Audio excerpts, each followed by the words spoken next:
This is a world peace promotion. I'm making 4 or 5 videos, and I'm sending them out to the political leaders of the world at these addresses because I am being censored on the internet. Hello, and welcome to Champion Individual Rights, where I always focus on the importance of digesting reality in a moral context. Today, we live in a world where U.S. politicians are behaving as if individual rights do not even exist.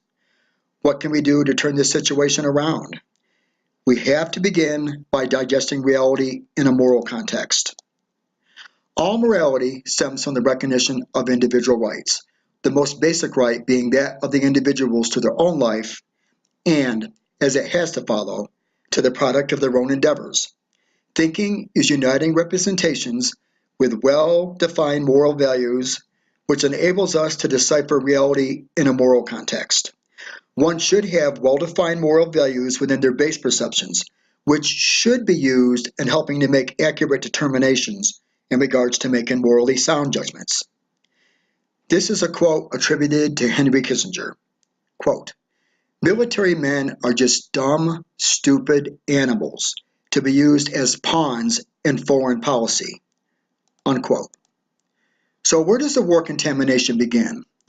While we're at a young, vulnerable age, before we have developed the mature ability to think logically, before we have developed the ability to decipher truthfulness from falsehoods, the force of government moves in and begins to contaminate your thought process so that they can control you. I've given this a name, the cerebrae vulnerabilis tempus. In English, it translates to cerebral vulnerable period. This a vulnerable time in our existence takes place soon after we're born through our early childhood, and it's very easy to program people to behave a certain way during this time frame. Interestingly, the Latin translation of government is mind control. For thousands of years, people have been programmed to believe that they have to keep fighting for their freedoms in wars. Otherwise, all those who have died fighting for their freedoms in previous wars would have died in vain. This is a quote from Hiram Johnson. He was a governor of California from 1911 to 1917 and a senator from 1917 to 45. Quote, "The first casualty when war comes is the truth." Now, in regards to the first casualty of war being the truth, a lie is a contradiction to the facts of reality. Wars are fought over lies. Now, they're telling you that you're fighting for your freedoms. You don't fight for your freedoms by invading countries over hoaxes and packs of outright lies and killing people. And when you have been deceived to kill other people over false premises, over imaginary perceptions, and you die, you are dying in vain over a cause that didn't even make any sense. Now, in regards to the first casualty of war being the truth, war is insane. It came out in October of 2016 that the Pentagon paid a PR firm $540 million to make fake terrorist videos. That's over $500 million. Now just imagine this is what's really taking place. You're watching your television and they show you a picture of terrorists that are said to be coming from Libya. And as it turned out, they're only actors and actresses. And they've been doing this for a long time. This is absolutely monstrous as this has been going on. It states right on the U.S. Department of State's website under Human Rights, quote, "A central goal of U.S. foreign policy has been the promotion of respect for human rights," unquote. Once again, the first casualty of war is the truth. U.S. politicians lied about why they invaded Iraq. There were no weapons of mass destruction, nor were there ties to bin Laden and 9/11. In reality, U.S. politicians dehumanized the Iraqi people to the point where they could lie about why they were sending them to their deaths and destroying their cities. Now, a human right, by definition, is a right that is believed to belong justifiably to every person. According to the actions of U.S. politicians, nobody even has a right to live. Now, in this programming of your mind through the war contamination, U.S. politicians claim that they have liberated Iraq. Welcome to the imaginary world where words have no intrinsic meaning. The Iraq death toll since 2003, there's a new estimate that over 2.4 million Iraqis have died. And that estimate will include an estimated 600,000 children.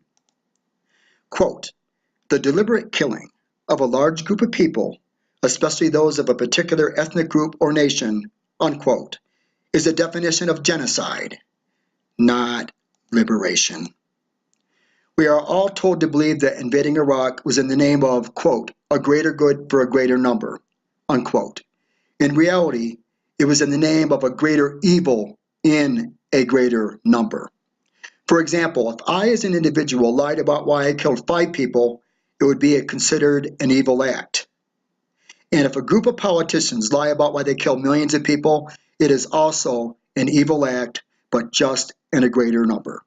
And below us is a picture of Fallujah in Iraq, a city of which U.S. politicians claimed that they liberated. Just look at Iraq. Look at the conditions of that city. Could you really believe that Iraq has been liberated and that the city of Fallujah has been liberated in that condition? It's basically just an imaginary world that they want you to live in. Now, within this war contamination, we have to understand how it works. U.S. politicians claim that they invaded Iraq in the name of fighting a war against terrorism. And with government, they always prop up everything through this good goal fallacy. In reality, they lied about why they invaded Iraq.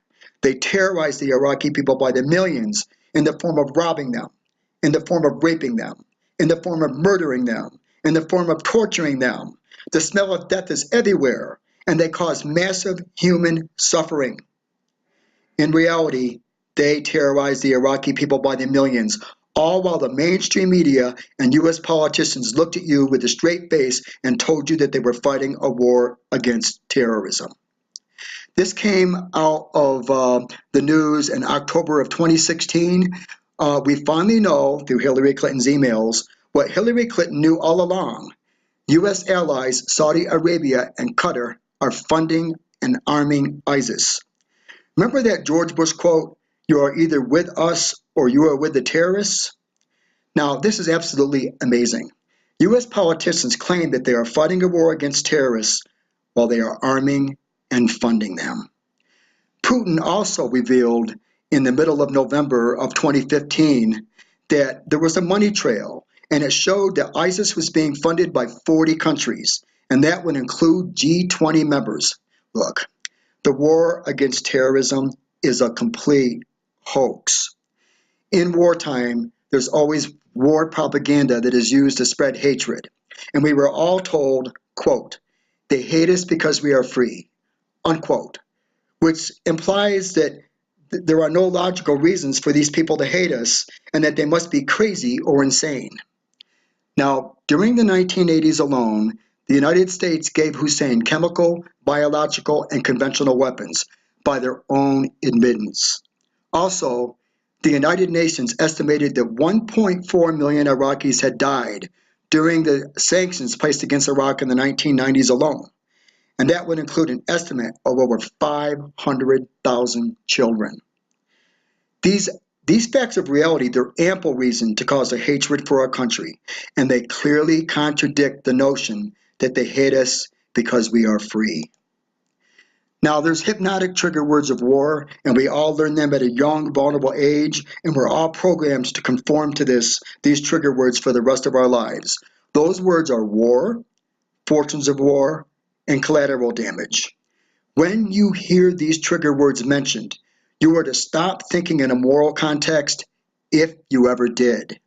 It doesn't matter if they lied about invading Iraq and killed millions of people and destroyed their nation over a hoax. They're going to keep using those same words, war, fortunes of war, and collateral damage. Now, war is a collectivist program that defies human rights. We all know that the first casualty of war is the truth.